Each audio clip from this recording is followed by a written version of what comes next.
Olvídate de lo que crees saber sobre el antiguo Egipto.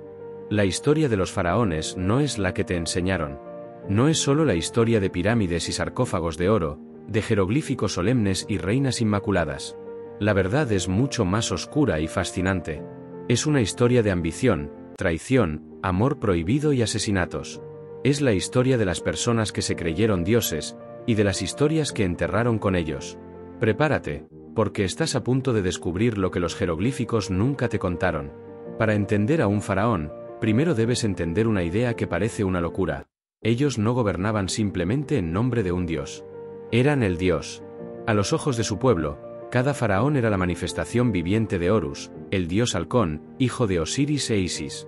Un ser con sangre divina fluyendo por sus venas, capaz de controlar las crecidas del Nilo y asegurar la vida de toda una nación. Esto no era una simple metáfora. Era una creencia tan arraigada, que definía cada aspecto de su existencia. Imagina este concepto: un hombre o una mujer, que al amanecer ya no era un simple mortal, sino la encarnación de una deidad. Su palabra no era la ley, era la voluntad divina. Su ira no era solo un enfado, era un castigo celestial. Cuando hablaban, sus sacerdotes y generales temblaban, no solo por el poder terrenal que poseían, sino por el terror de desafiar a un dios. Desde el momento de su coronación, dejaban de ser humanos para convertirse en algo más. Su dieta, sus ropas, sus rituales, todo estaba diseñado para reforzar esta transformación, para recordarle a él y a todos a su alrededor que no era como los demás, que era un dios en la tierra. Y este poder absoluto, esta creencia inquebrantable, fue el motor de todo, de las grandes pirámides, de las conquistas más brutales, de las rivalidades más sangrientas. Porque si eres un dios, el universo es tu dominio y nadie, ni siquiera la familia, está por encima de tu voluntad. Esta divinidad, sin embargo, traía consigo un peso inimaginable. Un faraón no podía permitirse fallar. Si el Nilo no crecía lo suficiente, o si las cosechas se perdían, no era un simple desastre natural. Era un fracaso personal. Un signo de que su conexión con los dioses se había debilitado, una fisura en el orden cósmico del que eran garantes. La presión era constante, y la carga de ser un dios viviente forzaba a estos gobernantes a tomar decisiones extremas, a veces con consecuencias devastadoras. Y aquí, en la intersección de la divinidad y la fragilidad humana, es donde la historia se vuelve realmente interesante. Es aquí donde descubrimos que sus decisiones estaban impulsadas no solo por la gloria, sino por el miedo, la desesperación, la envidia y, a menudo, la pura sed de poder. Ahora, si todo esto te parece increíble, es porque lo es. Es la base de un sistema de gobierno que duró milenios, una idea que esculpió el paisaje de Egipto y la mente de su pueblo. Es el punto de partida para entender a cada faraón, desde los primeros hasta el último, y las luchas ocultas que forjaron su historia. Antes de adentrarnos en la primera de estas historias, la del primer faraón que realmente unificó el país, te invito a que te suscribas a nuestro canal y actives la campana de notificaciones. Así no te perderás ni un solo secreto de los que vamos a desenterrar en este viaje. El próximo faraón que exploraremos es Menes, el unificador. Pero la historia detrás de su trono es mucho más violenta y retorcida de lo que te contaron en la escuela. La historia oficial dice que Menes, el unificador, fue un héroe. Un visionario que, alrededor del año 3100 a.C., tomó una corona blanca y una roja para formar una sola, que con su ingenio, unificó el Alto y el Bajo Egipto, poniendo fin a siglos de rivalidad y creando el primer gran imperio del mundo. Se le representa como un faraón sabio, con una corona doble, sereno y triunfante. Un rey que fundó una nación. Pero la realidad es mucho más sucia. Para ser el unificador, Menes tuvo que hacer una cosa: vencer. Conquistó el norte con una guerra tan brutal y sangrienta que los historiadores modernos no dudan en describirla como una campaña de exterminio. El primer faraón de una nación unida no fue un diplomático, fue un guerrero, un conquistador implacable que construyó su reino sobre los huesos de sus enemigos. Los registros más antiguos que se conservan no hablan de tratados, sino de la unificación de la tierra de dos partes en términos de victoria militar. Imagina la escena: el Alto Egipto, una región con una cultura y un dialecto distintos, invadiendo el Bajo Egipto, una tierra de pantanos y delta, en una guerra total. Los estandartes con el halcón de Horus se alzaron sobre los derrotados. No fue una unión, fue una absorción a la fuerza. Pero el genio de Menes, y lo que lo separa de un simple caudillo, fue lo que hizo después de la conquista. En lugar de limitarse a someter a los vencidos, hizo algo que sentó las bases de todo el imperio: fundó una nueva capital. No en el norte, ni en el sur, sino justo en el medio, en el punto de encuentro de las dos tierras. Y la llamó Memphis, el Muro Blanco. Este fue el primer gran acto de propaganda política de la historia.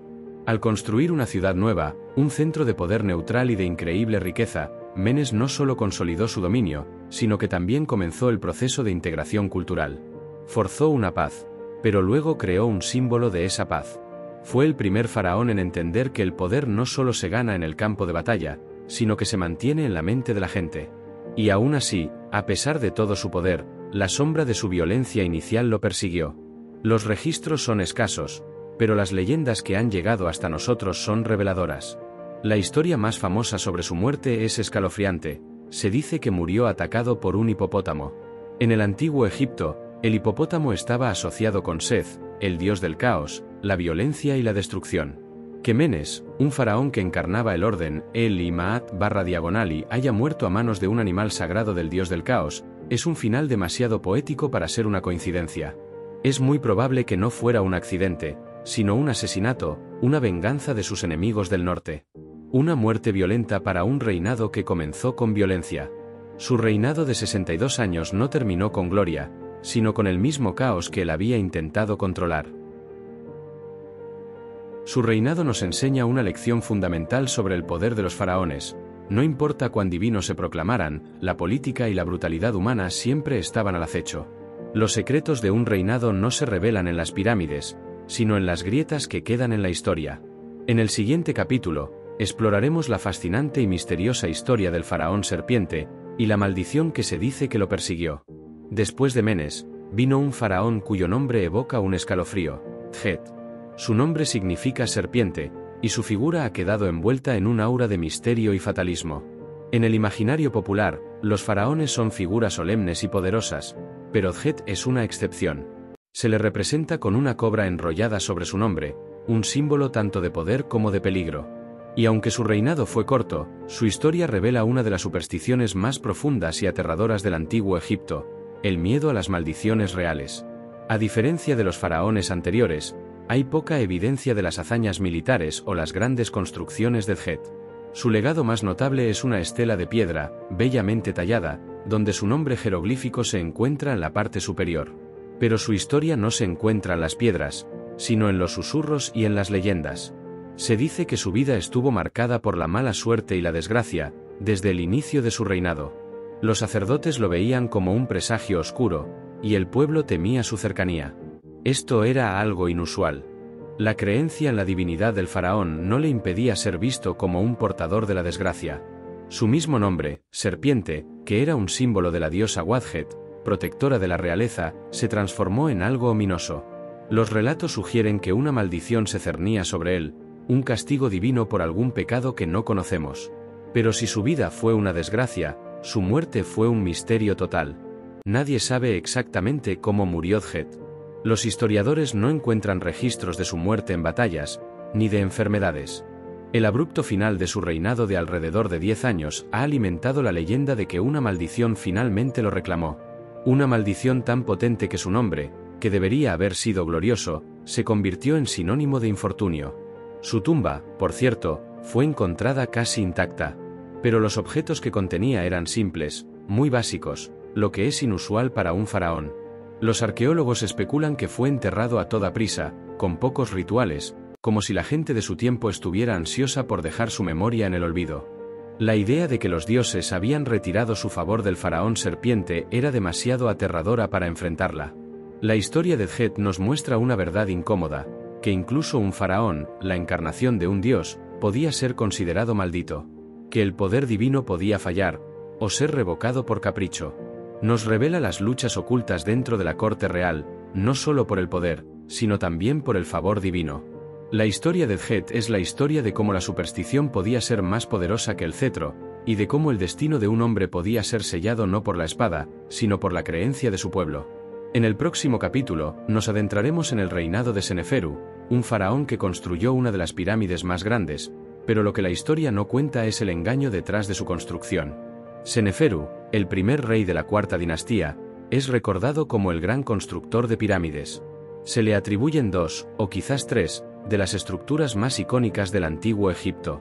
La historia oficial lo pinta como un monarca visionario, un genio de la arquitectura. Pero la historia oculta detrás de sus pirámides no es de perfección, sino de fracaso, desesperación y, finalmente, un engaño magistral. El primer intento de Seneferu fue la pirámide de Meidum. Fue una de las primeras grandes pirámides verdaderas, y su construcción fue un acto de audacia sin precedentes. Sin embargo, algo salió terriblemente mal. En lugar de una estructura perfecta, se desplomó. Los arqueólogos debaten si el colapso ocurrió durante su construcción o poco después, pero el resultado es el mismo, un fracaso monumental. Los fragmentos de la pirámide de Meidum, que parecen una torre solitaria en medio de un campo de escombros, son un recordatorio de que incluso los faraones no eran inmunes a los errores de cálculo. Seneferu, el faraón con sangre divina, había fallado. Un gobernante menor podría haberse rendido. Pero un faraón que se creía un dios no podía permitirse un fracaso público. El colapso de una pirámide era una afrenta directa a su poder, una señal de que los dioses no lo favorecían. La presión era inmensa. Así que Seneferu intentó de nuevo, y de nuevo. Su segundo intento, la pirámide acodada en Dashur, fue otro intento de perfección. Esta vez, los constructores comenzaron con un ángulo de inclinación muy pronunciado, pero a mitad del camino se dieron cuenta de que la estructura era inestable y no podría soportar su propio peso. En un acto de desesperación, cambiaron abruptamente el ángulo, creando la forma distintiva y extraña de la pirámide que vemos hoy. El resultado es un híbrido torpe, un monumento a la indecisión y al miedo. Se ve como una pirámide de rodillas, rindiéndose a la gravedad. Pero Seneferu no se detuvo ahí. El faraón, obsesionado con dejar un legado perfecto, encargó una tercera pirámide, también en Dashur, conocida como la pirámide roja. Esta vez, los constructores aprendieron de sus errores. Redujeron el ángulo desde el principio, creando una pirámide estable, simétrica y, finalmente, un éxito. Fue una culminación de años de errores. Y lo más interesante es que Seneferu eligió ser enterrado allí. En lugar de enfrentar el legado de sus fracasos, el faraón lo borró. Al elegir la pirámide roja como su lugar de descanso, se aseguró de que las generaciones futuras solo recordaran su éxito. Los dos fracasos previos quedaron como monumentos silenciosos, testimonios de una historia que el faraón quiso que permaneciera oculta. La historia de Seneferu nos enseña que las grandes construcciones a menudo esconden los fracasos que las hicieron posibles. La fachada del poder faraónico se mantenía con la misma determinación con la que se construían sus pirámides, ocultando las debilidades y los errores humanos. Es un recordatorio de que los faraones no eran infalibles, simplemente eran maestros en el arte de la propaganda. En el próximo capítulo, revelaremos los secretos detrás de la pirámide más famosa de todas, la Gran Pirámide de Giza, y por qué la historia de Keops, su constructor, es mucho más compleja de lo que crees. Todo el mundo conoce la Gran Pirámide de Giza. Es la estructura antigua más icónica del mundo, un símbolo de la perfección y el poder del antiguo Egipto. Es el legado del faraón Keops. Pero la narrativa que nos han contado, la de un monarca que construyó una obra de arte perfecta para su descanso final, es una historia incompleta. La verdad oculta detrás de la Gran Pirámide no es solo sobre arquitectura, sino sobre poder absoluto, paranoia y una obsesión que costó más de lo que nadie puede imaginar. Keops no era el faraón visionario que nos han hecho creer. Era un gobernante despiadado, famoso por su crueldad. Los antiguos griegos, como Heródoto, lo describieron como un tirano. Lo acusaron de esclavizar a miles de personas para construir su pirámide, de forzar a su propia hija a la prostitución para financiar la obra y de cerrar templos para consolidar su poder religioso. Aunque estas historias probablemente estén exageradas, la semilla de la verdad que contienen es que el reinado de Keops no era el de un monarca benévolo, sino el de un hombre que haría lo que fuera necesario para crear un monumento a su propia grandeza. La pirámide no era una ofrenda a los dioses, era una declaración de su divinidad. La construcción de la pirámide no fue solo un proyecto de ingeniería, fue un proyecto de control. El faraón movilizó los recursos de todo el reino. No se trataba solo de trabajadores y piedras. Los campesinos, los artesanos, los administradores, todos estaban involucrados en este proyecto colosal. Era una forma de unir a una nación, pero no bajo el amor por su rey, sino bajo la autoridad inquebrantable de un solo hombre. Pero aquí está el verdadero secreto de la pirámide: el interior no es lo que esperas. A diferencia de otras pirámides con pasillos intrincados y cámaras ocultas, la de Keops es extrañamente sencilla. Se ha debatido durante siglos la posibilidad de la existencia de cámaras secretas, y aunque se han encontrado espacios vacíos, la tumba de Keops nunca ha sido hallada. La cámara principal, conocida como la Cámara del Rey, es extrañamente austera. No hay inscripciones, ni jeroglíficos. Es solo una habitación de granito con un sarcófago vacío. Esto ha llevado a los arqueólogos a preguntarse si la tumba fue saqueada en la antigüedad o si, en un acto de extrema paranoia, Keops planeó un lugar de descanso secreto para evitar que su cuerpo fuera profanado. La Gran Pirámide es el resultado de la megalomanía de un solo hombre. Keops estaba tan obsesionado con asegurar su legado y su viaje a la otra vida que estaba dispuesto a sacrificar todo lo demás. La pirámide no era un simple monumento, era una obsesión, una declaración de poder que se extendía incluso más allá de la muerte. Lo que vemos hoy no es una obra de arte de la fe, sino el testamento de la tiranía y la paranoia de un faraón que, a pesar de sus esfuerzos por alcanzar la perfección, dejó un legado de misterio sin resolver.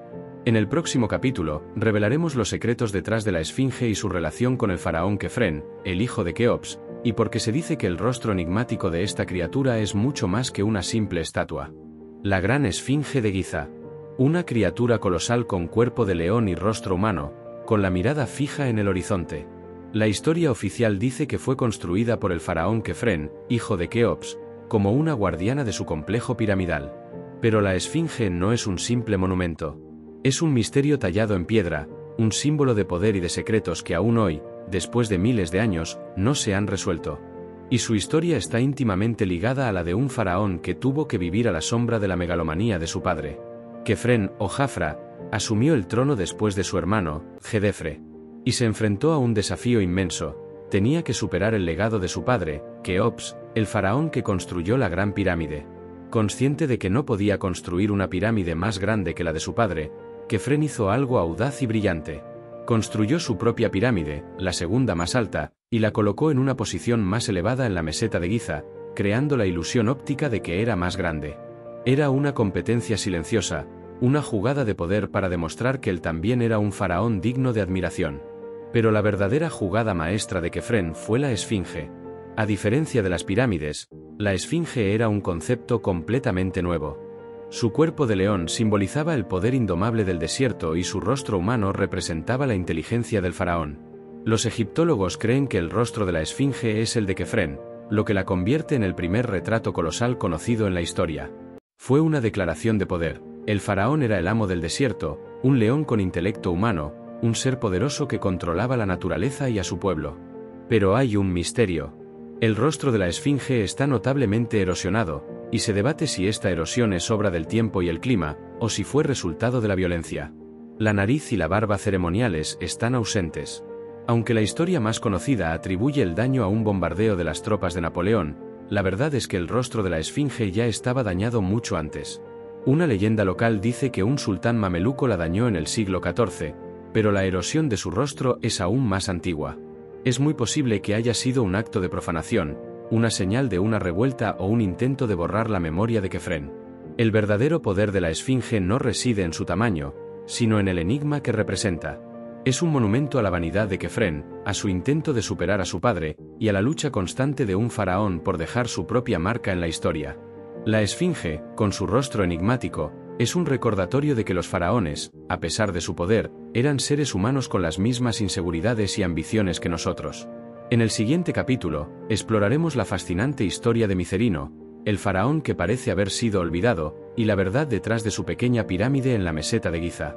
Después del grandioso, pero tiránico, Keops y el astuto Kefren, viene el reinado de Micerino. Su pirámide, la tercera y la más pequeña de Giza, se yergue como un epílogo humilde a la era de la construcción de pirámides gigantes. A primera vista, parece el faraón olvidado, el que no pudo igualar a su abuelo y a su padre. Pero esta simple apariencia esconde una historia mucho más intrigante, la de un faraón que, al parecer, sabía que su tiempo era limitado y tomó una decisión desesperada para asegurarse un lugar en la eternidad.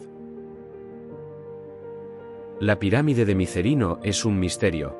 En lugar de estar completamente cubierta de piedra caliza blanca y brillante como la de Keops, la base de la de Micerino está revestida con losas de granito rojo, un material mucho más costoso y difícil de transportar desde el sur de Egipto. Algunos egiptólogos creen que Micerino planeaba cubrir toda su pirámide con granito, pero su repentina muerte impidió que el proyecto se completara. Su sucesor, su hijo Sepseskaf, tuvo que terminarla apresuradamente, y lo hizo de una manera mucho menos ambiciosa. La pirámide de Micerino no es un símbolo de grandeza, es un testimonio de un plan incompleto. Pero el gran misterio, y la verdadera historia oculta, no está en la pirámide, sino en su interior. Cuando fue explorada en el siglo XIX, los arqueólogos encontraron un sarcófago de basalto magníficamente tallado. Era una obra maestra, pero su diseño no encajaba con el de la Cuarta Dinastía. Era de un estilo mucho posterior, del Imperio Medio. Junto a este sarcófago, se encontró un ataúd de madera con el nombre de Micerino. Y en un giro del destino que parece una maldición, el barco que transportaba el sarcófago a Inglaterra naufragó en la costa española y la pieza se perdió para siempre en el fondo del mar. Es como si el faraón hubiera querido que su historia se quedara en Egipto, en las profundidades de la tierra, o en las profundidades del mar, pero no en un museo extranjero. La historia de Micerino es una advertencia. Heródoto cuenta una leyenda que el oráculo de Buto le vaticinó que solo reinaría 6 años, y moriría poco después. En lugar de aceptar su destino, Micerino se propuso un plan audaz: vivir el doble de tiempo. Se dice que encendía lámparas por la noche y festejaba de forma incansable para confundir a los dioses y extender su tiempo en la tierra. Un faraón que vivía como un mortal, desafiando a los dioses para burlar a la muerte. Aunque la pirámide de Micerino es la más pequeña, sus cámaras interiores son las más complejas de las tres. Es como si el faraón hubiera enfocado toda su energía en el interior, en lo que nadie más vería, para asegurarse un viaje seguro a la otra vida. La pirámide de Micerino es un testamento de un faraón que no se preocupaba por dejar la estructura más grande, sino por burlar el destino y asegurar su inmortalidad de una forma diferente a la de sus predecesores. En el siguiente capítulo, exploraremos la fascinante historia de la Sexta Dinastía y las luchas de poder que terminaron por debilitar el Imperio Antiguo, llevándolo a un colapso que duraría siglos. El antiguo reino de Egipto, la era de las grandes pirámides, no terminó con una explosión, sino con un suspiro. La Sexta Dinastía, a pesar de tener algunos reinados prolongados, fue el escenario de una lenta y dolorosa desintegración. La historia oficial se centra en reyes longevos, como Pepi II, que reinó durante más de 90 años. Pero la verdad es que su largo reinado fue el catalizador para una de las mayores conspiraciones de la historia egipcia, una lucha de poder que no solo involucró a la familia real, sino también a la élite del país. El poder del faraón, que durante siglos había sido absoluto, comenzó a fragmentarse. Pepi II era un niño cuando ascendió al trono, y durante gran parte de su reinado, fue manipulado por una facción de nobles ambiciosos, comandada por su propio tío, Djau. Este hombre, que se hacía llamar el visir de las dos tierras, acumuló tanto poder que, de hecho, gobernaba el país mientras el faraón era solo una figura. Los nomarcas, los gobernadores de las provincias, se dieron cuenta de que el poder central era débil. Y comenzaron a actuar por su cuenta. La Sexta Dinastía vio la aparición de tumbas magníficas para los nobles, no solo para el faraón. Los nomarcas comenzaron a construir sus propios mausoleos, inscritos con jeroglíficos que proclamaban su poder y su riqueza. Se llamaban a sí mismos grandes y principales, robando la simbología que una vez perteneció solo al rey. En el pasado, los gobernadores rendían cuentas a la capital, pero ahora actuaban como si fueran reyes en sus propios territorios. No era una rebelión abierta, era algo mucho más sutil y peligroso, una erosión del poder. La culminación de esta conspiración, o al menos un síntoma de su éxito, fue la muerte de Pepi II. Con más de 90 años, se había convertido en un faraón senil e ineficaz. Cuando finalmente murió, no hubo un sucesor claro. En los años que siguieron, varios faraones subieron al trono por periodos muy cortos. Un reinado duraba solo meses, a veces solo días, y luego el faraón era derrocado, asesinado o simplemente desaparecía. Era un caos político. La gente no sabía a quién obedecer. El caos se apoderó de Egipto, y esta desorganización fue el comienzo de un periodo oscuro, conocido como el primer periodo intermedio, donde las hambrunas y el desorden social se convirtieron en la norma. La historia de la Sexta Dinastía nos enseña que el poder faraónico no era inmune a la debilidad humana. El largo reinado de Pepi II fue, irónicamente, la razón de la caída del Imperio Antiguo. El poder que había sido centralizado en una sola figura se había descentralizado por una conspiración de nobles que buscaban sus propios intereses. El Imperio Antiguo no fue destruido por una invasión, sino por la ambición de su propia gente. En el próximo capítulo, revelaremos el misterio de la primera mujer que se cree que reinó como faraón en su propio derecho, una historia de intriga y poder femenino que desafió el orden patriarcal de Egipto. El primer periodo intermedio, la era oscura que siguió al colapso del antiguo reino, fue un tiempo de caos, hambruna y desesperación. Pero de este desorden, emergió una figura enigmática y audaz, la primera mujer en la historia de Egipto que se cree que reinó como faraón por derecho propio, Nitocris. Su historia no es solo un relato de poder femenino, sino de intriga, venganza y de cómo una reina, en un mundo de hombres, pudo consolidar un poder que ya nadie tenía. Los registros de Nitocris son escasos y en su mayoría provienen de escritores griegos y romanos que vivieron mucho tiempo después de ella, lo que hace que su historia sea más una leyenda que un hecho. Se dice que su hermano, el faraón anterior, fue asesinado por una turba enloquecida. Nitocris, la reina que se convirtió en vengadora, asumió el trono con un objetivo en mente: castigar a los asesinos de su hermano. El plan que ideó fue tan diabólico como ingenioso. Se dice que Nitocris invitó a los nobles más poderosos, los mismos que se creía que habían estado involucrados en la conspiración contra su hermano, a un banquete en una cámara subterránea que había construido en secreto. Ella les prometió un festival y una oportunidad para enmendar sus pecados. Los nobles, confiados y desprevenidos, aceptaron la invitación. Pero la noche del banquete, mientras los invitados comían y bebían, ella ordenó que se abrieran compuertas secretas que desviaban el agua del Nilo hacia la cámara, inundándola y ahogando a todos los presentes. Era una venganza fría, calculada y definitiva. Pero la historia de Nitocris no termina ahí. La leyenda dice que después de la masacre, ella se suicidó para evitar ser capturada y asesinada por los familiares de los nobles que había ahogado. La historia de su muerte es tan dramática como su vida. Que la primera mujer faraón haya terminado su vida de una manera tan trágica es un testamento a los peligros que enfrentaban las mujeres que buscaban el poder en un mundo dominado por los hombres. El reinado de Nitocris, aunque corto, es significativo. Es un recordatorio de que, incluso en los tiempos más oscuros, la realeza egipcia no era solo una cuestión de linaje, sino de astucia, manipulación y, en el caso de Nitocris, una sed de venganza implacable. Su figura es un faro de la resiliencia y la audacia de una mujer que, contra todo pronóstico, se sentó en el trono de Egipto y en el proceso, se convirtió en una leyenda. En el próximo capítulo, nos adentraremos en el reinado de la dinastía Ixa, un pueblo extranjero que invadió Egipto y gobernó durante siglos, y cómo su reinado, en lugar de destruir la cultura egipcia, la transformó.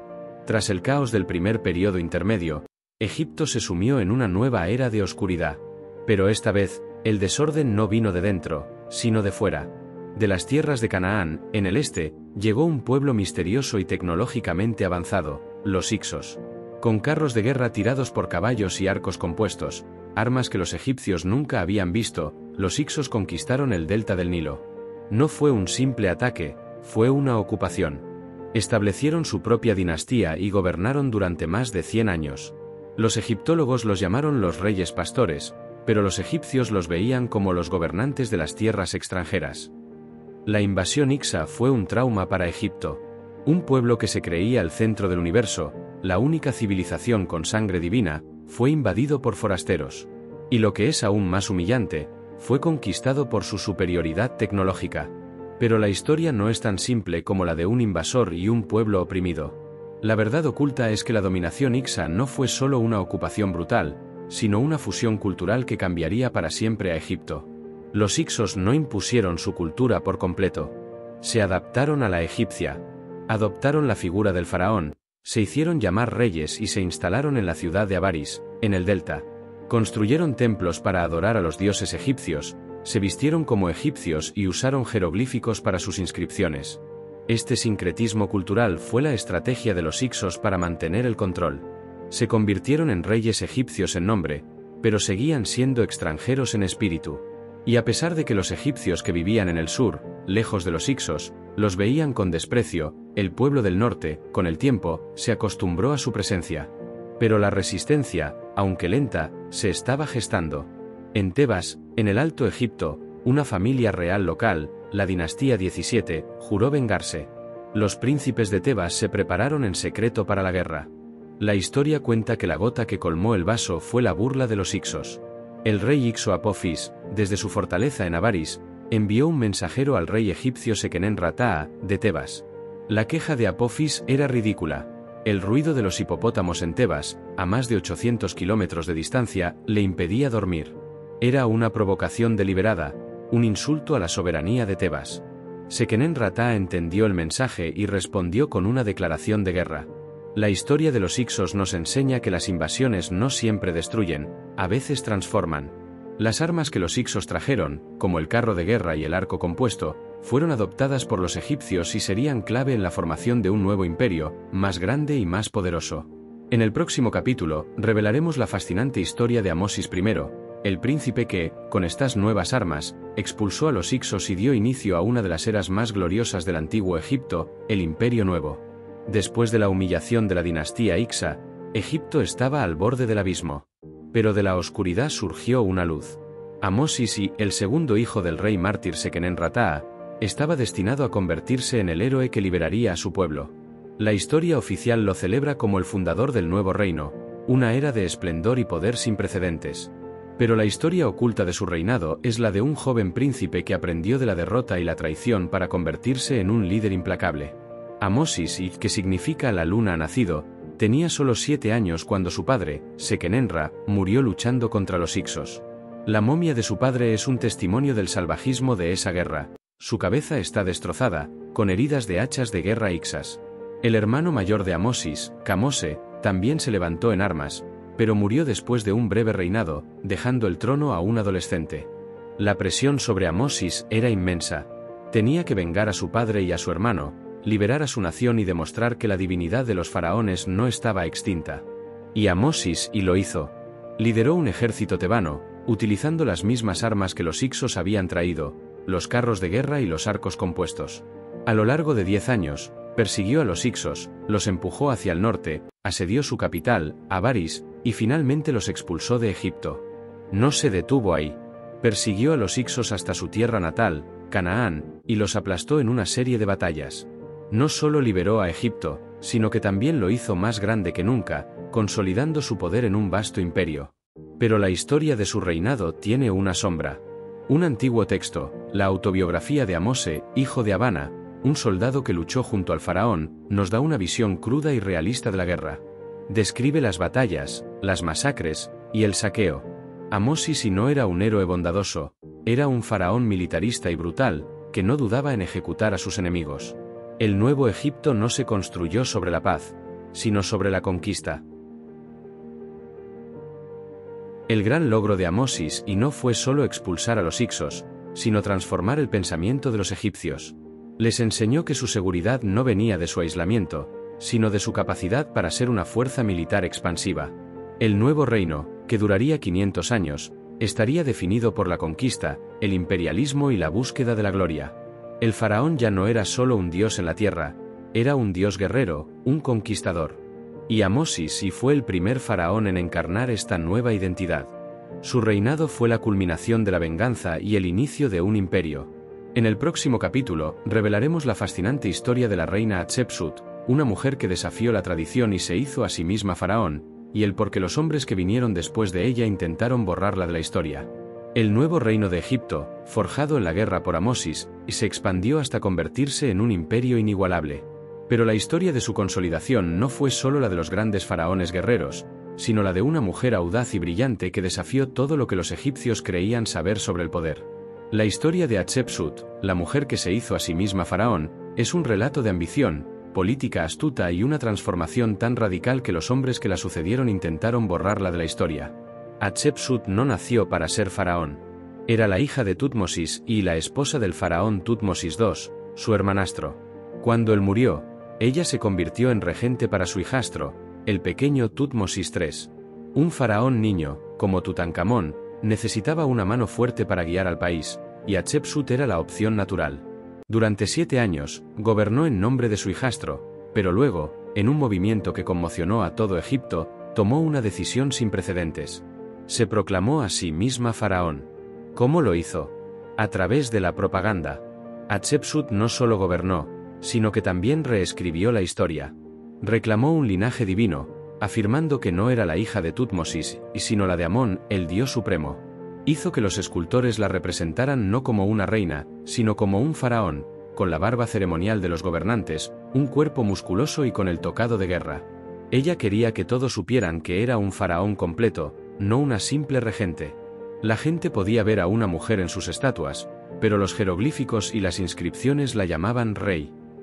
Fue un acto de genio político y la primera campaña de imagen de la historia. Su reinado de 20 años fue una de las épocas más prósperas de Egipto. En lugar de centrarse en la guerra, se centró en la paz, el comercio y la construcción. Su templo funerario en Deir el-Bahari es una obra maestra de la arquitectura. Su mayor logro fue la expedición a la misteriosa tierra de Punt, un viaje comercial que trajo árboles de incienso, mirra, oro y animales exóticos a Egipto. En lugar de conquistar, ella hizo tratos, y demostró que la diplomacia podía ser tan efectiva como la espada. Pero su reinado fue un desafío a la tradición, y Tutmosis III, el hombre al que ella le había robado el trono, nunca lo olvidó. Cuando Hatshepsut murió, Tutmosis III se convirtió en faraón por derecho propio. Y en un acto de venganza, intentó borrarla de la historia. Destruyó sus estatuas, borró su nombre de las inscripciones y trató de que su memoria desapareciera. Por más de 20 años, el reinado de la gran faraón fue borrado de los registros. La historia de Hatshepsut nos enseña que el poder faraónico no era solo una cuestión de linaje, sino de voluntad. Su reinado fue un recordatorio de que una mujer podía ser tan poderosa y tan efectiva como cualquier hombre, y que, a pesar de los intentos de sus sucesores por borrarla, la historia siempre encuentra una manera de recordar la verdad. En el próximo capítulo, te contaremos la historia de Tutmosis III, el faraón que intentó borrar la memoria de su madrastra, y cómo su reinado, de un genio militar y estratega, consolidó el imperio nuevo. Tutmosis III, conocido como el Napoleón de Egipto, fue el faraón que consolidó el imperio nuevo con un puño de hierro. Pero su historia no comienza en el campo de batalla, sino en la sombra de su poderosa madrastra, la reina Hatshepsut. Durante 20 años, Tutmosis III fue un rey solo de nombre, mientras Hatshepsut gobernaba. Este largo periodo de impotencia y frustración forjó en él una ambición y un deseo de venganza que marcarían para siempre su reinado. La historia oficial lo celebra como un genio militar, pero la verdad es que su reinado fue la manifestación de un resentimiento profundo. Cuando Hatshepsut murió, Tutmosis III no esperó un solo día para tomar el poder. Era un hombre en la plenitud de su fuerza, listo para demostrarle a su pueblo, y a sí mismo, que era el verdadero faraón. Pero su venganza más significativa no fue inmediata. Durante los primeros 20 años de su reinado, Tutmosis III se centró en la guerra. Lideró 17 campañas militares en Asia, consolidando el imperio egipcio como nunca antes.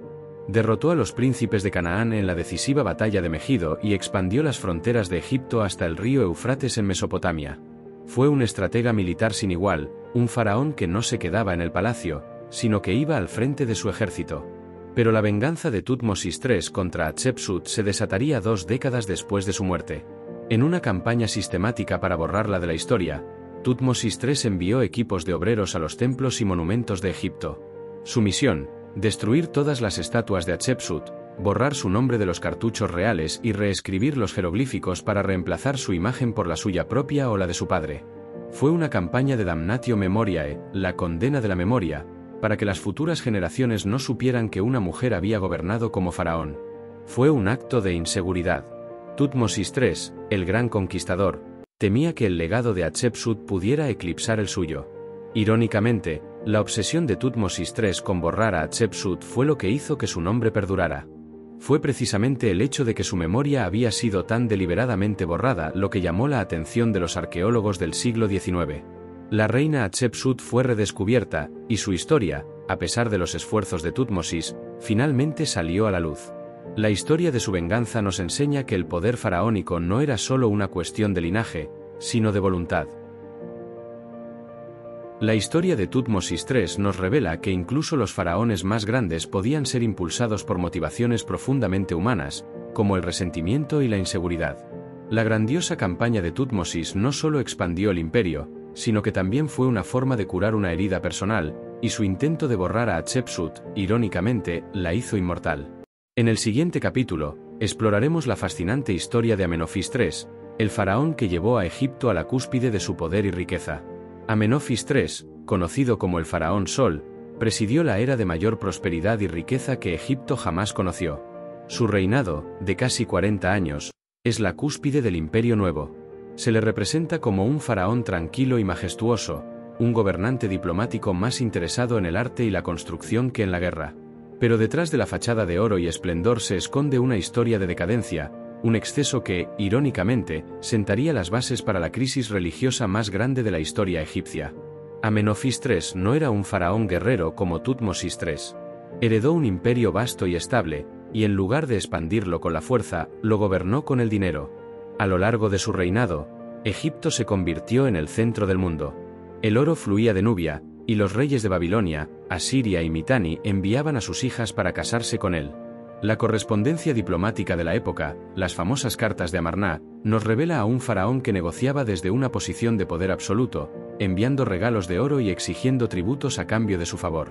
Pero su reinado de paz y prosperidad tenía un lado oscuro. El faraón y su gran esposa real, la reina Taí, se volvieron adictos a la opulencia. Construyeron palacios colosales, lagos artificiales y templos magníficos, como el templo de Luxor y su propio templo funerario, con sus famosas estatuas, los colosos de Memnón. El culto a Amón, el dios supremo, creció de manera exponencial, y los sacerdotes de Amón acumularon una riqueza y un poder sin precedentes, rivalizando con la propia realeza.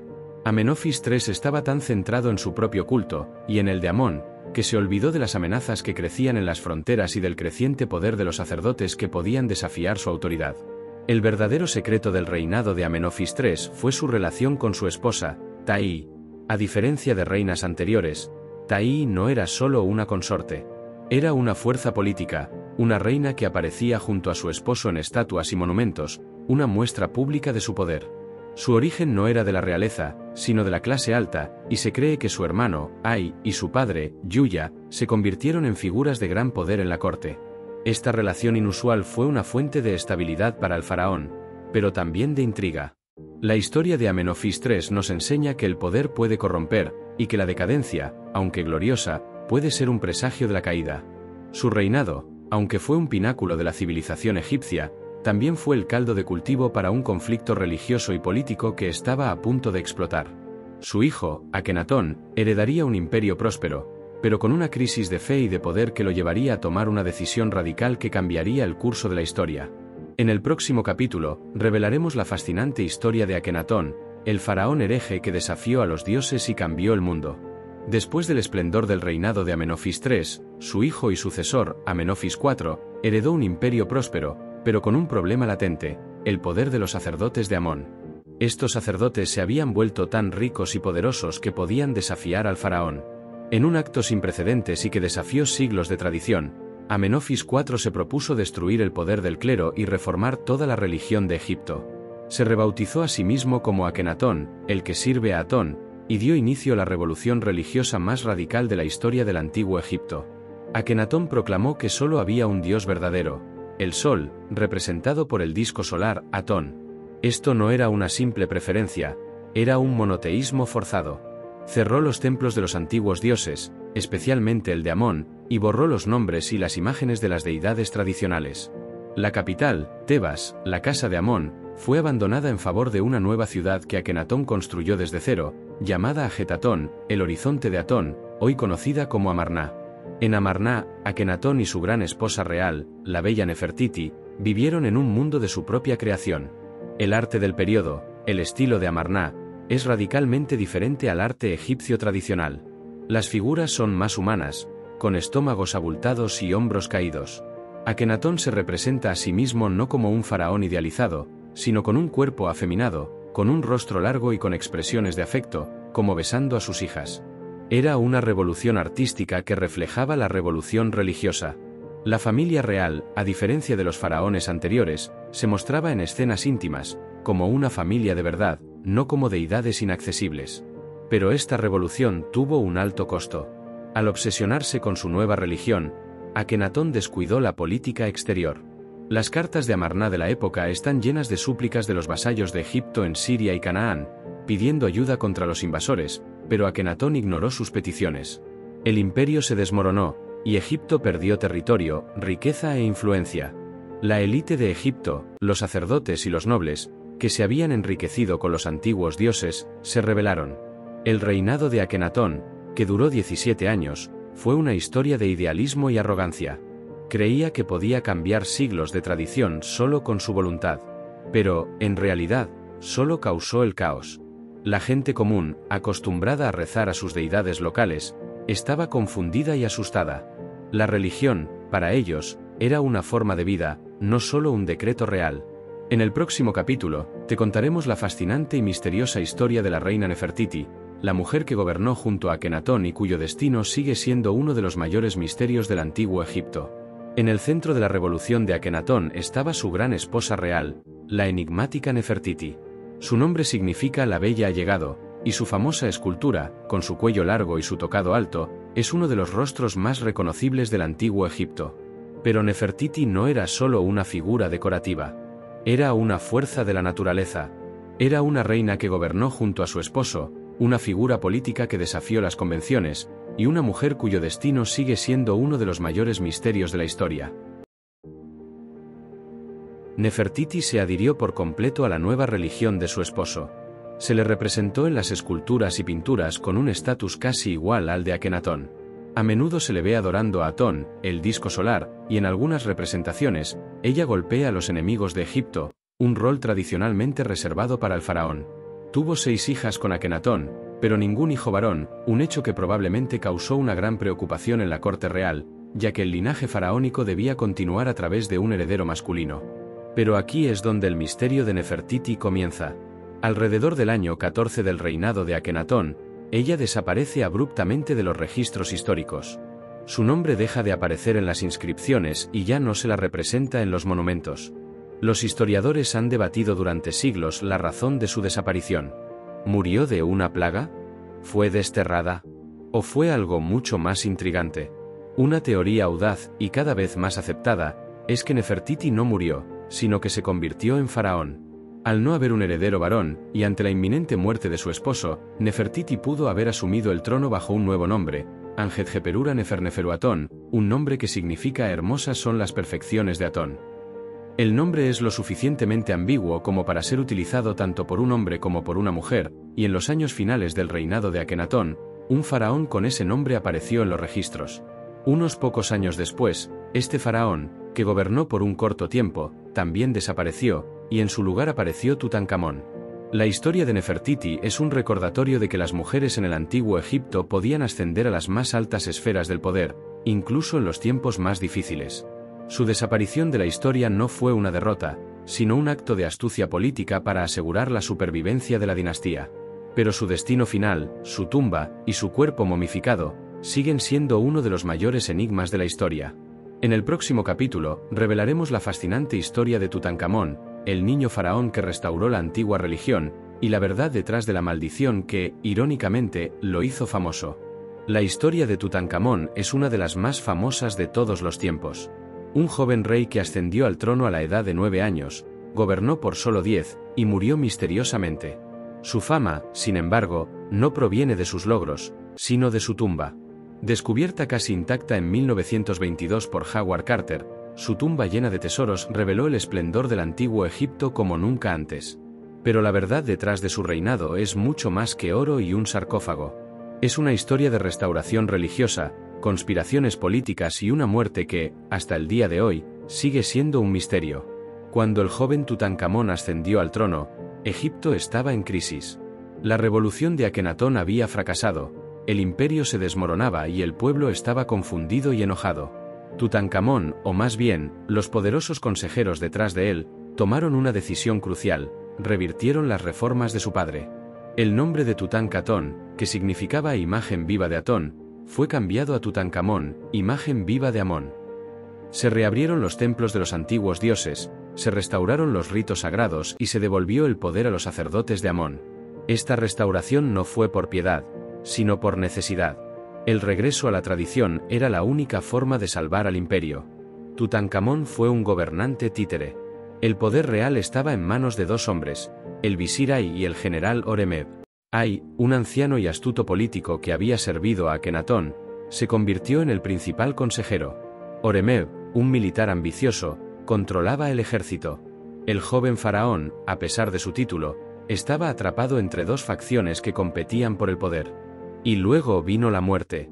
Tutankamón murió a la edad de 19 años, y la causa de su muerte ha sido un enigma. Las primeras teorías apuntaban a un asesinato, un golpe en la cabeza, pero las investigaciones recientes sugieren que murió de complicaciones de la malaria y una infección en la pierna. La falta de un heredero, sin embargo, abrió la puerta a una nueva lucha por el poder, que Ay y Horemheb no tardarían en aprovechar. La maldición de la tumba de Tutankamón es el mayor engaño en la historia de la arqueología. Fue una historia inventada por la prensa para generar sensacionalismo y vender periódicos. Lord Carnarvon, el patrocinador de la expedición de Carter, murió poco después de la apertura de la tumba, y la prensa se abalanzó sobre el hecho, creando una historia de terror que fascinó al mundo. El verdadero legado de Tutankamón no es una maldición. Es una ventana a un momento crucial de la historia egipcia, un recordatorio de que los faraones, a pesar de sus títulos divinos, eran vulnerables y manipulados por las luchas de poder de la corte. En el próximo capítulo, revelaremos la conspiración de Horemheb, el general que, con astucia y brutalidad, se convirtió en faraón, y el por qué él fue el último verdadero gobernante de su dinastía. Tras la muerte del joven Tutankamón sin un heredero, el trono de Egipto quedó vacante y la lucha por el poder se desató. El visir Ay, un anciano y ambicioso cortesano, se apresuró a casarse con la viuda de Tutankamón, Angesenamón, para legitimar su reclamo al trono. Pero la reina, horrorizada, intentó un movimiento desesperado. Escribió a los hititas, los grandes rivales de Egipto, pidiendo que le enviaran un príncipe para casarse con ella y gobernar Egipto. La historia es una de las más trágicas. El príncipe hitita fue interceptado y asesinado en el camino, y Ay se convirtió en faraón. Pero su reinado fue corto, y la verdadera amenaza vino de un hombre que había esperado en las sombras durante décadas, el general Horemheb. Horemheb era el comandante en jefe del ejército, un hombre de gran poder militar. Había servido bajo Akenatón, Tutankamón y Ay, observando con paciencia cómo la realeza se debilitaba. Cuando Ay murió, Horemheb actuó con rapidez. No había príncipe de sangre real, no había un sucesor claro. Así que Horemheb tomó el poder por la fuerza. Pero no lo hizo como un tirano. Lo hizo como un restaurador. La historia de su reinado no es de conquista, sino de un golpe de estado que se disfrazó de reforma. Horemheb no se contentó con ser faraón. Quería limpiar la historia, reescribirla para que el periodo de Akenatón nunca hubiera existido. Ordenó una damnatio memoriae masiva contra Akenatón, Esmenkare, Nefertiti y Tutankamón. Los nombres de estos faraones fueron borrados de los registros, sus monumentos fueron destruidos y su legado fue olvidado. Horemheb se presentó a sí mismo como el sucesor directo de Amenofis III, saltándose a los faraones del período de Amarná como si nunca hubieran existido. Su objetivo era devolver a Egipto a una era de estabilidad, a la tradición y al poder de los sacerdotes de Amón. El reinado de Horemheb fue un puente entre el pasado tumultuoso y el futuro glorioso. Fue un faraón que no gobernó por linaje, sino por su fuerza militar y su astucia política. Su gran logro no fue una pirámide o un templo, sino la ley. Promulgó una serie de edictos para reformar la administración del país, para castigar a los oficiales corruptos y para restaurar el orden en un país que había estado al borde del caos. Pero la historia de Horemheb tiene un final trágico.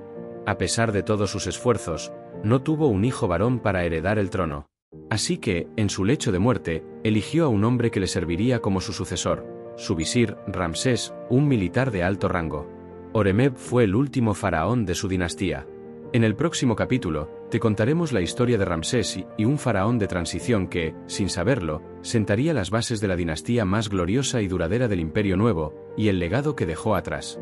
Ramsés I no nació para ser faraón. A diferencia de sus predecesores, que gobernaban por linaje, Ramsés I llegó al trono por un giro del destino. Elegido por el general Horemheb, el último faraón sin un heredero, este hombre de origen humilde estaba destinado a ser un simple faraón de transición.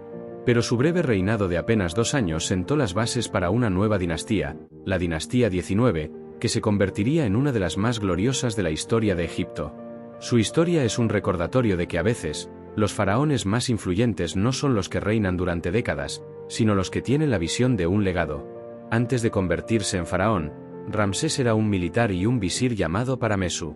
Había servido lealmente a Horemheb y compartía su visión de restaurar el orden en Egipto. Pero, a diferencia de su mentor, Paramesu tenía un arma secreta, una familia. Tenía un hijo, Seti, y un nieto, Ramsés, que estaban destinados a convertirse en los grandes faraones del futuro. Horemheb, al no tener un hijo, Sabía que si elegía a Paramesu como su sucesor, la estabilidad de Egipto estaría asegurada. El reinado de Ramsés I fue corto y se centró en la restauración. Se dedicó a consolidar la autoridad de los faraones, a continuar las reformas de Horemheb y a construir una nueva capital, Per-Ramsés, la casa de Ramsés, en el delta del Nilo. Fue una movida estratégica que lo alejó del poder de los sacerdotes de Amón en Tebas y lo acercó a los centros de poder de la nueva dinastía. Fue un faraón que no buscó la gloria personal, sino la estabilidad a largo plazo. Pero la historia oculta de su reinado es su tumba en el Valle de los Reyes. Aunque Ramsés I solo reinó por un breve periodo, su tumba es de una belleza y una calidad artística sorprendentes. Al parecer, él y su hijo, Seti, no escatimaron en gastos. La tumba está llena de inscripciones y de pinturas que muestran el ritual de su viaje al más allá. La tumba es un testamento a la visión de Ramsés, y sabía que, aunque su reinado fuera corto, su legado sería eterno. Y lo fue, no por sus propias hazañas, sino por el imperio que sus descendientes construyeron. La historia de Ramsés I nos enseña que el poder faraónico no era solo una cuestión de linaje, sino de astucia y visión. Su decisión de preparar el camino para su hijo y nieto fue un acto de inteligencia política que aseguró la continuidad de la dinastía XIX. Él fue el primer faraón de una nueva era, un puente entre el pasado y el futuro, un hombre que, al elegir a su sucesor sabiamente, se convirtió en uno de los más grandes faraones de la historia. En el próximo capítulo, te contaremos la historia de Seti, el hijo de Ramsés I, y un faraón guerrero y constructor que intentó borrar el pasado. Después de la breve, pero visionaria, era de Ramsés I, su hijo, Seti, ascendió al trono. Su nombre, que significa el que pertenece a Set, el dios de la guerra y el caos, era un presagio de su reinado. Seti no fue solo un faraón. Fue un faraón guerrero que consolidó el poder de la dinastía XIX a través de la conquista y un faraón constructor que intentó devolver a Egipto a una edad de oro. Pero la historia oculta de su reinado es la de un hombre que se propuso borrar el pasado de su país para construir un futuro más glorioso. El reinado de Seti, de aproximadamente 11 años, estuvo dominado por la guerra. Lideró campañas militares para recuperar territorios perdidos en Siria y Canaán, enfrentándose al creciente poder del imperio hitita. Se le representa en los relieves de su templo en Karnak, golpeando brutalmente a sus enemigos, un testimonio visual de su ferocidad en la batalla. Fue un líder militar brillante y un faraón que no dudó en usar la fuerza para asegurar las fronteras de su imperio. Pero la historia de Seti es mucho más que sus conquistas. Fue un faraón obsesionado con la restauración. Al igual que Horemheb, Seti continuó la campaña para borrar la memoria de los faraones herejes de Amarná. Fue un acto de purificación, de devolver a Egipto a las tradiciones que se habían perdido. Pero su mayor logro no fue la guerra, sino la arquitectura. La tumba de Seti en el Valle de los Reyes, conocida como KV-17, es una obra maestra del arte egipcio. Es la tumba más larga y más profunda de todo el valle, y sus paredes están cubiertas de relieves y pinturas que detallan el viaje del faraón al más allá. Pero lo más sorprendente de la tumba de Seti es su cámara funeraria. Hay una cámara secreta, sin terminar, que los arqueólogos creen que el faraón mandó a construir en secreto en caso de que su cuerpo fuera profanado. Pero el legado más famoso de Seti es su templo en Abidos. El templo, conocido como el Templo de Millones de Años, tiene una de las inscripciones más importantes de la historia egipcia, la lista de reyes de Abidos. En esta lista, Seti y su hijo, el futuro Ramsés II, se representan adorando a sus antepasados. Pero si miras la lista de cerca, verás que faltan algunos nombres. Faltan los nombres de los faraones del período de Amarná. Seti no solo los borró del presente, sino también del pasado. Fue un acto deliberado de reescritura de la historia para legitimar su propia dinastía y devolver a Egipto a la tradición. La historia de Seti nos enseña que la grandeza de un faraón se mide no solo por lo que construye, sino por lo que destruye para lograr sus objetivos. Fue un faraón que creía que para construir un futuro glorioso, tenía que borrar un pasado vergonzoso. En el próximo capítulo, te contaremos la historia de su hijo, Ramsés II, el faraón que manipuló la historia, se hizo a sí mismo un dios y se convirtió en uno de los más grandes gobernantes de todos los tiempos. Si el nombre de un faraón ha llegado hasta nosotros con la fuerza de un trueno, es el de Ramsés II. Su reinado, de 66 años, fue un pináculo de la historia egipcia, un periodo de paz y prosperidad sin igual. Pero la historia oculta de Ramsés II no es la de un simple rey. Es la de un hombre que se hizo a sí mismo un dios viviente, un maestro de la propaganda que manipuló la historia, Se hizo pasar por un genio militar y construyó más que nadie para asegurar que su nombre viviera para siempre. Ramsés II subió al trono en su adolescencia. Su padre, Seti, lo había preparado meticulosamente para el papel de faraón guerrero. Y Ramsés cumplió con creces. Su campaña militar más famosa, la batalla de Cadés, contra los hititas, fue un fracaso táctico. Los registros hititas la describen como un empate, pero la versión de Ramsés II, tallada en los templos de Abu Simbel y Luxor, es la de una victoria gloriosa. En su relato, él, solo, sin la ayuda de su ejército, se lanza contra miles de enemigos y los aplasta. Fue un acto de propaganda descarado. Ramsés II no solo luchó en la guerra, sino que también reescribió su resultado. Se retrató a sí mismo como un superhéroe divino, un salvador del pueblo egipcio.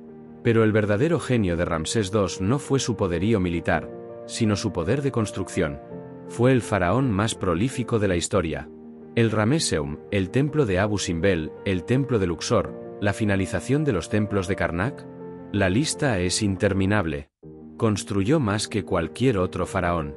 Y en cada monumento, se aseguraba de que su nombre y su imagen estuvieran por todas partes. No solo construyó, sino que también robó. Borró los nombres de sus predecesores, como Tutmosis III y Hatshepsut, y los reemplazó con el suyo. No solo quería su propia gloria, sino que quería robar la gloria de los demás. El reinado de Ramsés II también es un testamento a la familia. A diferencia de muchos faraones que solo tuvieron una gran esposa real, Ramsés II tuvo dos: la famosa Nefertari, su esposa favorita, y la menos conocida Isetnofret. Ramsés tuvo más de 50 hijos y 50 hijas. La historia de su reinado está íntimamente ligada a la de su familia. Ramsés II no fue solo un faraón, fue una institución. Para cuando murió, a los 91 años, era una leyenda en vida. El poder faraónico, que en los reinados anteriores se había fragmentado, fue consolidado en la figura de un solo hombre. En el próximo capítulo, te contaremos la fascinante historia de la reina Nefertari, la gran esposa real de Ramsés II, la mujer detrás del trono, y la historia de amor y poder que la hizo inmortal. Detrás de la grandilocuencia de Ramsés II, existió una mujer que capturó su corazón y que tuvo un poder e influencia sin precedentes, la reina Nefertari. A diferencia de otras reinas, Nefertari no fue una simple consorte. Ella era la compañera de su esposo en la vida y en el arte, la mujer a la que se le dedicaron más monumentos que a cualquier otra reina. Pero la historia de Nefertari no es solo una historia de amor, es una historia de poder, de devoción y de un legado que desafió el tiempo. El nombre de Nefertari, que significa la más bella de todas, estaba por todas partes en el imperio. Se la representó junto a su esposo en templos y estatuas, con un estatus casi igual al del faraón. Su presencia no era simbólica, era política. Era una diplomática que correspondía con las reinas de otros imperios, como el imperio hitita, y su papel como la dama de las dos tierras era una señal del poder que ejercía. Ramsés II, en un gesto de amor y respeto, la honró con una de las tumbas más hermosas del Valle de las Reinas, y un templo en Abu Simbel, dedicado a ella y a la diosa Hathor. El templo de Nefertari en Abu Simbel es un testimonio de la devoción de Ramsés II. Construido en las rocas del sur de Egipto, el templo es de un tamaño más pequeño que el de Ramsés, pero en la fachada, hay estatuas colosales de Nefertari, del mismo tamaño que las de su esposo. Por lo general, las estatuas de las reinas eran mucho más pequeñas que las del faraón, pero Ramsés rompió con la tradición para honrar a su esposa. Fue un acto de amor y de propaganda que demostró al mundo que Nefertari era más que una reina. Era una diosa viviente. Pero el secreto de Nefertari está en su tumba, la tumba QV66, en el Valle de las Reinas. Es una de las tumbas más bellas de Egipto, con unas pinturas que parecen haber sido pintadas ayer. Las paredes de la tumba cuentan la historia del viaje de Nefertari al más allá, su transformación en un ser divino. Las inscripciones la llaman la más bella de todas y la amada por Amón. Las pinturas son tan hermosas que los arqueólogos las llaman la Capilla Sistina del Antiguo Egipto. La historia de Nefertari nos enseña que, incluso en un mundo dominado por los faraones, una mujer podía ser una fuerza de poder e influencia. Ella era la compañera de Ramsés en la guerra, en la paz y en la búsqueda de la inmortalidad. Su historia no es solo un epílogo al reinado de Ramsés II, sino una historia de amor, de devoción y de una mujer que se ganó su lugar en la eternidad. En el próximo capítulo, te contaremos la historia del faraón Merempta, el hijo de Ramsés II, y la verdad detrás de la Estela de Israel, un documento que podría revelar la historia de un famoso éxodo bíblico. Después del reinado sin igual de Ramsés II, su decimotercer hijo, Merempta, ascendió al trono. Con más de 60 años, era un hombre anciano que había esperado su turno durante décadas. Se enfrentó a un desafío inmenso: gobernar un imperio que había sido gobernado por un gigante durante más de medio siglo. Pero la historia oculta de su reinado es la de un faraón que tuvo que luchar en una batalla crucial que, según algunos, podría ser la evidencia más antigua del éxodo bíblico. El reinado de Merempta, que duró 10 años, estuvo marcado por la guerra. Egipto, después del largo reinado de Ramsés II, se había vuelto complaciente. Las amenazas que habían sido mantenidas a raya por su padre resurgieron. El faraón Merempta tuvo que luchar contra los pueblos del mar, una confederación de piratas que atacaban las costas del imperio, y contra los libios, que invadían el delta del Nilo. Fue un faraón guerrero que no tenía el carisma ni el genio militar de su padre, pero que luchó con la misma ferocidad para defender su imperio. Pero la historia oculta de su reinado se encuentra en una estela de piedra, conocida como la Estela de Merempta, o la Estela de Israel. En este monumento, Merempta enumera sus victorias militares, y en una de las inscripciones, hay una frase que ha causado una gran controversia. La frase dice: Israel está desolado, su semilla ya no existe. Es la primera, y única, referencia a Israel en un texto egipcio antiguo. Los egiptólogos y los historiadores han debatido durante siglos si esta referencia es una prueba del éxodo. Pero la historia oculta de esta frase es la de una batalla que no fue una victoria gloriosa, sino una escaramuza. Los egiptólogos creen que Merempta no estaba luchando contra una nación, sino contra un grupo de tribus nómadas que vivían en las tierras de Canaán. El faraón, al parecer, los derrotó en una batalla menor y se jactó de su victoria en la estela. La referencia a Israel podría ser una prueba de que los israelitas ya estaban en Canaán en el siglo XIII a.C., y que el faraón los vio como un grupo de tribus nómadas. No fue una guerra que terminó con el éxodo, sino una batalla que el faraón usó para inflar su propio ego. La historia de Merempta nos enseña que la historia no es lo que parece. Un faraón que fue eclipsado por la fama de su padre, se ha hecho famoso por una simple inscripción que podría ser la evidencia de una de las historias más famosas del mundo. Y el verdadero secreto de su reinado no es un éxodo, sino una escaramuza que se convirtió en una leyenda. En el próximo capítulo, te contaremos la historia del declive del imperio y las intrigas que llevaron a su colapso. Después de la gloria de Ramsés II y la feroz defensa de Merempta, el imperio nuevo de Egipto comenzó un declive lento y doloroso. La historia oficial a menudo se centra en el gran faraón y las victorias militares, pero la verdad es que la dinastía 19, que prometía ser una edad de oro, terminó con un caos interno que sentaría las bases de la caída final. El secreto del colapso no fue una gran invasión, sino una serie de reinados débiles, una lucha de poder en la corte y el desorden social que, con el tiempo, se convirtió en la norma. El final del Imperio Nuevo fue un periodo de faraones débiles, que ascendían y caían con rapidez. Después de Merempta, el trono fue ocupado por Seti II, Amenmese, Sipta y una reina llamada Tuosret. Sus reinados, en conjunto, duraron menos de 15 años. Las inscripciones de la época son crípticas y a menudo están borradas, una señal de una lucha constante por el poder. La evidencia sugiere que Amenmese pudo haber sido un usurpador, y que el joven Sipta era un faraón títere, manipulado por un poderoso visir. Tuosret fue la última gobernante de la dinastía, una mujer que se proclamó faraón, pero que no pudo detener el caos. Su reinado de apenas 2 años fue una señal de que el imperio estaba al borde del colapso. La debilidad de la realeza abrió la puerta a una nueva fuerza en la política egipcia, los sacerdotes de Amón en Tebas. El sumo sacerdote de Amón, un hombre llamado Amenhot, amasó una riqueza y un poder que rivalizaban con los del faraón. Su influencia era tan grande que su nombre aparecía en las inscripciones junto al del faraón, una señal de que el poder real se había dividido.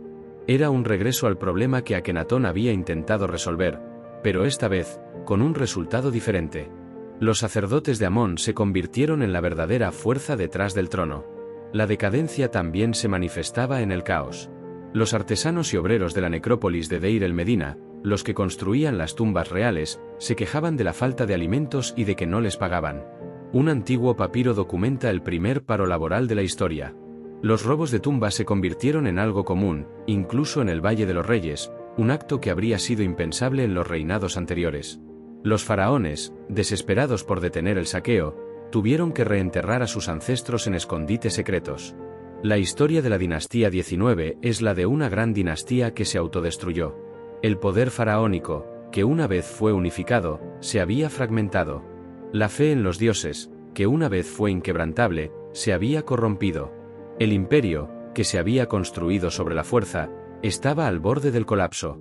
En el próximo capítulo, te contaremos la historia de Ramsés III, el último gran faraón del Imperio Nuevo, y el secreto detrás de su muerte, una conspiración de harén que puso fin a su reinado. Ramsés III, el segundo faraón de la dinastía 20, es a menudo recordado como el último gran faraón del Imperio Nuevo.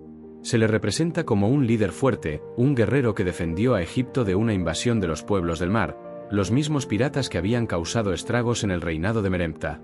Su reinado, de 31 años, fue una última y gloriosa defensa del poder faraónico. Pero la historia oculta de su reinado es mucho más oscura y personal. Es una historia de traición, de ambición desmedida y de un asesinato en la corte real que, hasta hace poco, era solo una teoría. Los registros oficiales de su reinado hablan de victorias militares, de la construcción de un gran templo en Medinet Abu y de ofrendas a los dioses. Pero lo que no dicen es que, al final de su reinado, el imperio estaba al borde de la bancarrota. La guerra era costosa, y el poder de los sacerdotes de Amón seguía creciendo. La vida en la corte real estaba llena de intrigas y conspiraciones, y Ramsés III, un hombre anciano y cansado, ya no tenía el control. El verdadero secreto de su reinado está en un papiro antiguo, el papiro de la conspiración del harén, un documento que detalla el complot para asesinar al faraón. La conspiración fue liderada por la reina Taí, una de las esposas secundarias de Ramsés III, que quería que su hijo, Pentábere, ascendiera al trono en lugar del heredero legítimo. La conspiración involucró a oficiales, magos y eunucos del harén. El plan era sencillo: asesinar a Ramsés III en un banquete y poner a Pentábere en el trono. Pero el complot fracasó. La conspiración fue descubierta y los conspiradores fueron juzgados y ejecutados. Pero, ¿Ramsés III sobrevivió? Durante siglos, los historiadores pensaron que sí. Pero en 2012, un equipo de científicos realizó un análisis forense de la momia de Ramsés III y descubrió algo asombroso: una herida profunda en su cuello, que había sido oculta por vendas, que indica que fue degollado con una navaja. Era la prueba definitiva de que la conspiración había tenido éxito. El faraón, el gobernante más poderoso del mundo, había sido asesinado por su propia familia. La historia de Ramsés III es un final trágico y sangriento para el Imperio Nuevo. Su reinado, que comenzó con la promesa de una nueva era de gloria, terminó con el asesinato de un faraón en manos de su propia familia. Fue un recordatorio de que, a pesar de sus títulos divinos, los faraones eran mortales, y que el poder, la ambición y la traición podían ser más poderosos que cualquier maldición. En el próximo capítulo, te contaremos la historia de los faraones extranjeros, un periodo de la historia de Egipto en el que el poder fue tomado por pueblos de otras tierras. Tras la muerte de Ramsés III, Egipto entró en un largo y lento declive. El poder de los faraones se desvaneció, y el imperio, que una vez gobernó desde Mesopotamia hasta Sudán, se dividió. El poder, una vez concentrado en una sola figura, se fragmentó en una serie de reinos y principados rivales.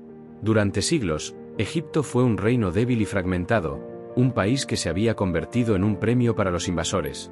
La historia oficial, que se centra en los faraones egipcios, a menudo ignora un periodo crucial y fascinante de la historia: la era de los faraones extranjeros. El primer periodo de transición, después de la dinastía 20, fue un periodo de faraones débiles, usurpadores y una fragmentación política. En el norte, los libios, que habían estado infiltrándose en el delta del Nilo durante siglos, se hicieron con el control. El poder de los faraones se desvaneció, y el país se dividió en reinos rivales, uno en el norte y otro en el sur. El más famoso de los faraones libios fue Sesoncuy, un hombre de origen libio que se casó con la hija del faraón y se hizo con el control de Egipto. A diferencia de los Hicsos, los libios no eran invasores, eran gobernantes que se habían integrado en la sociedad egipcia. Sesoncuy es recordado por una campaña militar en Jerusalén que se menciona en la Biblia. Era una señal de que, a pesar de la debilidad de Egipto, los faraones libios aún tenían el poder para lanzar campañas militares. Pero los faraones libios no pudieron mantener a raya a la siguiente ola de invasores. De la tierra de Nubia, en el sur, un reino de Ku se había vuelto poderoso, y su rey, Paí, decidió invadir Egipto. Paí era un hombre de una fe profunda y de un respeto por la cultura egipcia. Se creía el verdadero heredero del poder faraónico, el sucesor de los grandes faraones del pasado. Paí invadió Egipto, derrotó a los príncipes libios y unificó el país. Pero en lugar de ser un opresor, se comportó como un restaurador. Lideró una campaña para restaurar los templos de los antiguos dioses y para devolver a Egipto a su antigua gloria. Su estela, una gran piedra inscrita con el relato de su conquista, es una de las obras de arte más hermosas de la época. Pero el reinado de los faraones nubios fue corto.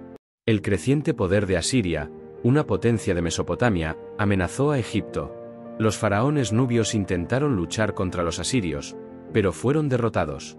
Y Egipto fue conquistado una vez más. La historia de los faraones extranjeros nos enseña que el poder faraónico no era una cuestión de etnia o de raza, sino de poder político y militar. La historia de Egipto no es solo la historia de los faraones egipcios, sino la de todos los hombres y mujeres que lucharon por el control del país. En el próximo capítulo, te contaremos la fascinante historia de Cleopatra VII, el último faraón de Egipto, y la batalla final para salvar su imperio. El reinado de los faraones extranjeros terminó con la llegada de una mujer cuya historia es más famosa que la de cualquier otro faraón, Cleopatra VII. Aunque de ascendencia griega, y el último miembro de una dinastía que había gobernado Egipto durante casi 300 años, Cleopatra se presentó a sí misma como una faraona egipcia. Hablaba el idioma, participaba en los rituales y se creía la encarnación de la diosa Isis. Su reinado no fue una era de paz y prosperidad, sino una lucha desesperada por salvar un imperio que estaba al borde de la destrucción. Y su historia, que ha sido contada como un romance trágico, es en realidad la historia de una de las reinas más inteligentes, astutas y manipuladoras de la historia. Cleopatra subió al trono a la edad de 18 años. Egipto era una sombra de lo que fue, un reino débil, endeudado y amenazado por el poder de Roma. Se dio cuenta de que para salvar a su imperio, no podía luchar con la fuerza. Tenía que usar su astucia. En un movimiento audaz, se alió con el hombre más poderoso del mundo, Julio César, el dictador de Roma.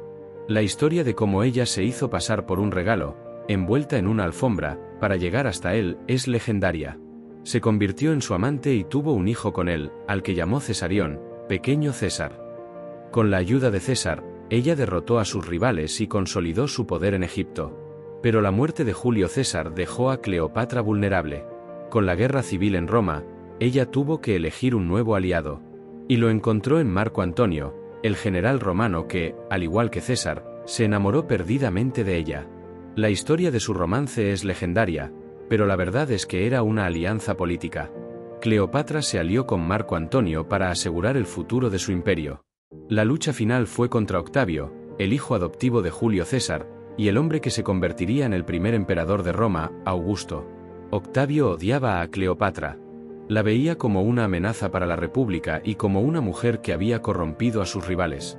La batalla final, en Actium, fue un desastre para las fuerzas de Cleopatra y Marco Antonio. Los romanos los persiguieron hasta Alejandría, la capital de Egipto. La muerte de Cleopatra es tan dramática como su vida. La historia oficial dice que se suicidó con la mordedura de una cobra, un animal sagrado para los faraones. Pero la verdad es que nadie sabe con certeza. Se dice que lo hizo para evitar ser capturada por Octavio y exhibida en un desfile triunfal en Roma. La historia de Cleopatra nos enseña que el poder faraónico no era una cuestión de linaje, sino de astucia y supervivencia. Su muerte, en el año 30 a.C., marcó el final del Egipto faraónico. El país se convirtió en una provincia de Roma, y el legado de los faraones, que había durado 3000 años, llegó a su fin. Hemos viajado a través de miles de años de historia, desde el primer faraón hasta el último. Hemos visto a los faraones como dioses y como mortales, como héroes y como tiranos. Pero, ¿qué podemos aprender de ellos? El legado de los faraones no está en sus pirámides, ni en sus sarcófagos, ni en sus maldiciones. Su legado está en la historia oculta, en las historias de ambición, de traición, de amor, de poder y de supervivencia. Los faraones, a pesar de su título divino, eran seres humanos con las mismas esperanzas y los mismos miedos que nosotros. Su historia es un espejo que nos muestra que el poder absoluto puede corromper, pero que también puede inspirar. Los faraones nos enseñaron que el poder no se gana, se toma, que la historia puede ser reescrita por los vencedores, y que, a pesar de sus esfuerzos por alcanzar la inmortalidad, su mayor legado está en la historia que no pudieron borrar. Una historia de seres humanos que se creyeron dioses, y de las historias que enterraron con ellos. Y que ahora, gracias a ti, han sido desenterradas.